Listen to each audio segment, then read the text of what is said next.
This evening, Antimo will perform music from his album In a Landscape, a deeply personal project dedicated to the 32 victims of Costa Concordia shipwreck.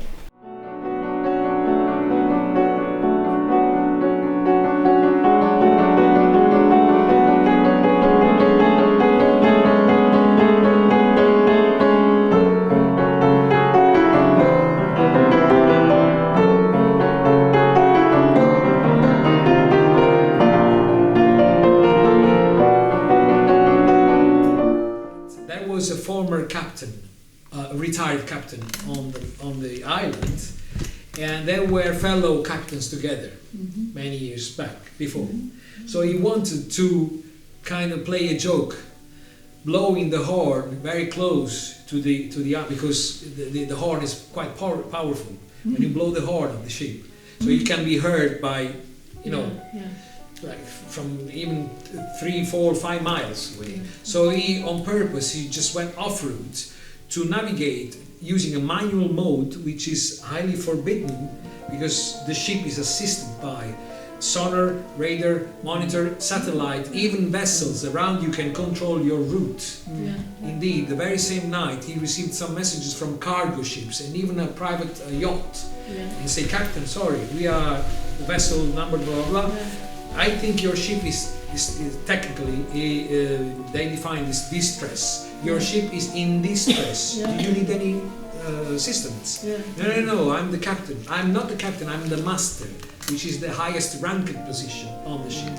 So everything went wrong because he was navigating shallow waters and he bumped into a submerged rock. See? And it was full of rocks there. It was because it's a place that it was off the Tuscanian coast. It's full of marble, very, very. I mean, he can cut the ship in two. You know. No. Yeah. And so he just crashed the ship on the. So was he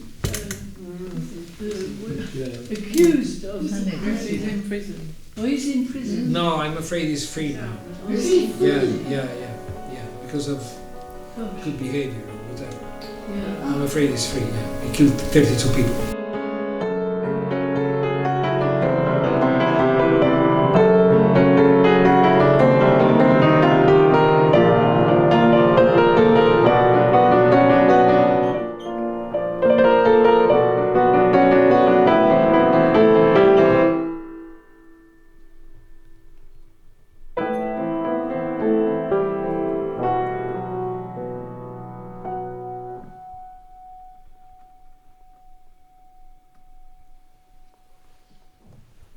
I sued the captain. He never showed up in court. Actually, and I mean, he was summoned, but he never appeared. He never showed up.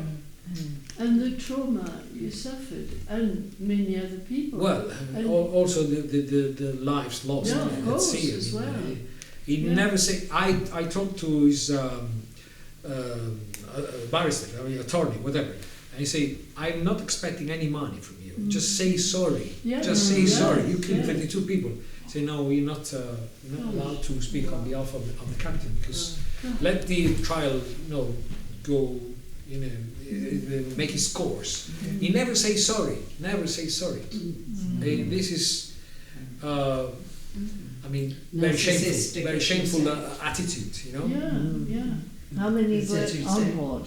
Sorry? How many were on board? Well, the full capacity was 5,000 people, but we were 4,365 people because it was low season, January. But full capacity was a floating village, 5,000 people, and we were 4,365 people. Yeah. I think there were 14 nationalities on board. Oh yeah, there's a representation of I think even more. We were 1,100 crew members, so 1,100 crew members, and the rest were passengers. A huge ship. Yeah. Was he in prison in Italy? Yes. But the court was followed by. Costa Concordia was with the Italian flag, but the company is American. It's Carnival.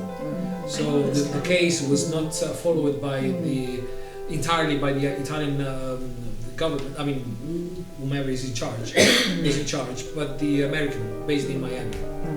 Yeah, and it sounds quite silly, but among crew members we would call the carnivore. Yeah, and you may easily understand why. So you said that you stopped playing after this huge trauma, Yeah. and that then one evening after your shift, you asked could you play the piano. Yes.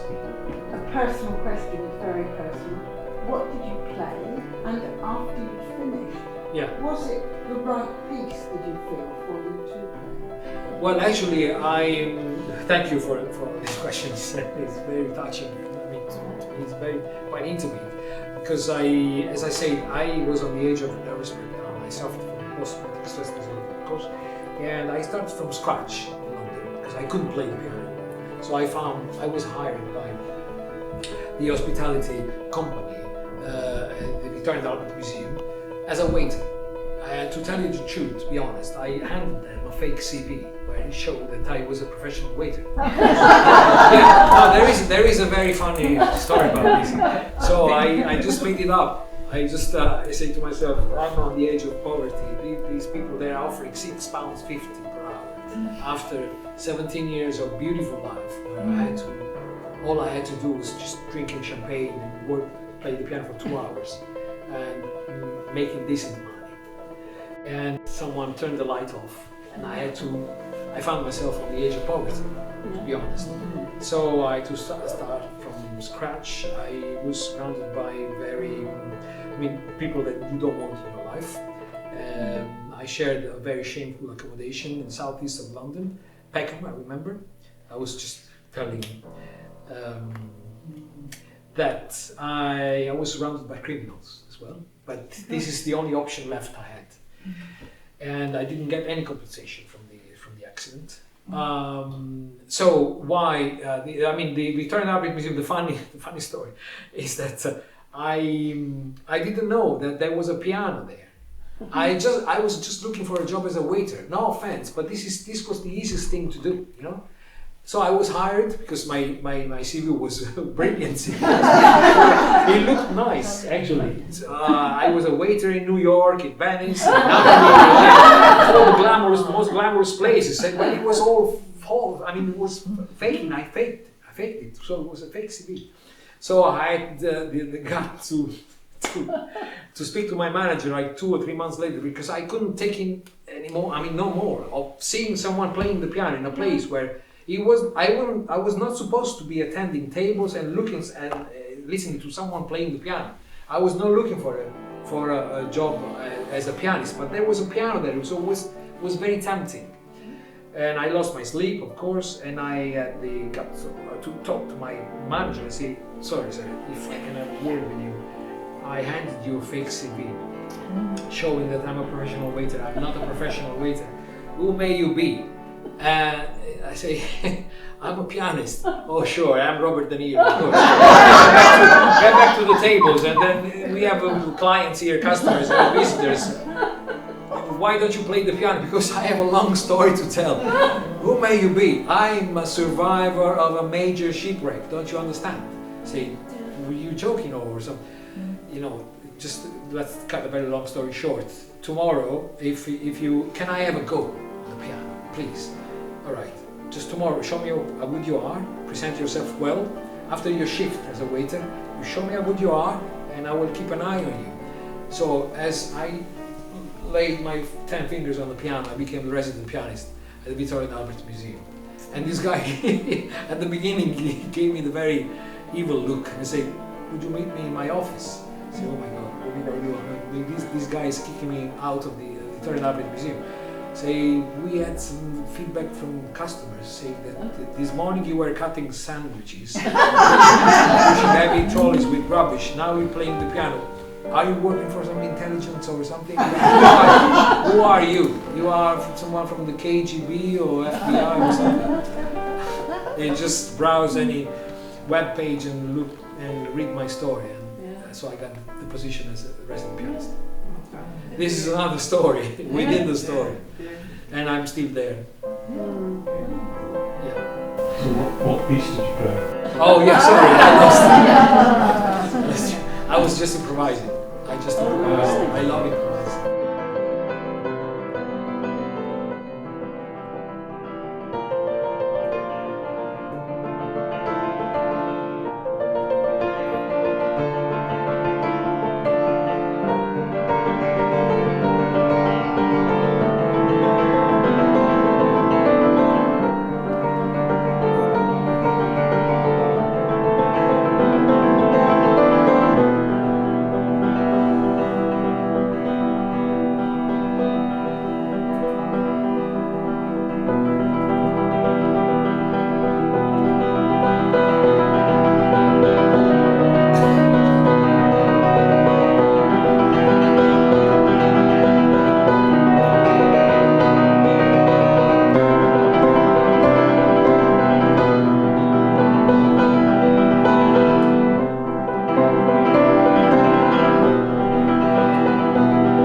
You've been on a cruise ship since? Yes, Yeah. right after. Yeah, apparently I was not scared by the accident because, as I say, the ship, in my experience, was a very safe environment. Yeah.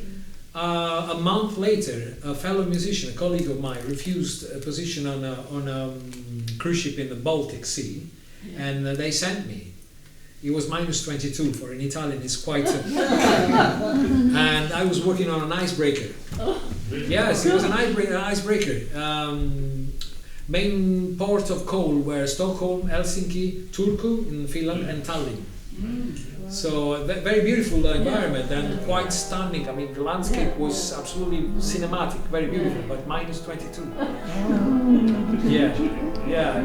And I felt quite comfortable. I mean, despite the post-traumatic stress disorder, I tried to cope because they say psychology, suggests if you have an accident, just get back to the car. Drive the car as soon as you can. Yeah. So this was a suggestion by the pool of professionals following, support, assisting me.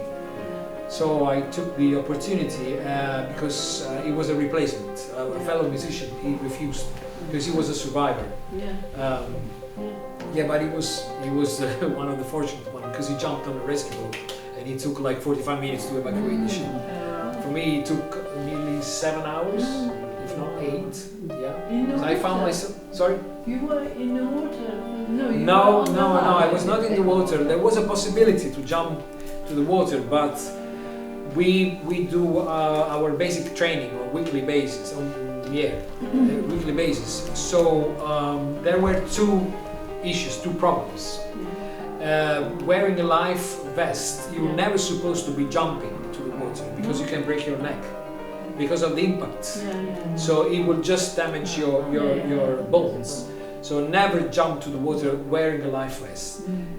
You're supposed to be gliding into water, or maybe you can just wear your life vest when you impact the water. Then there was another problem: hypothermia. In Italy, there's a very nice, very mild climate, but still it was January. You can resist up to 10 minutes in cold water.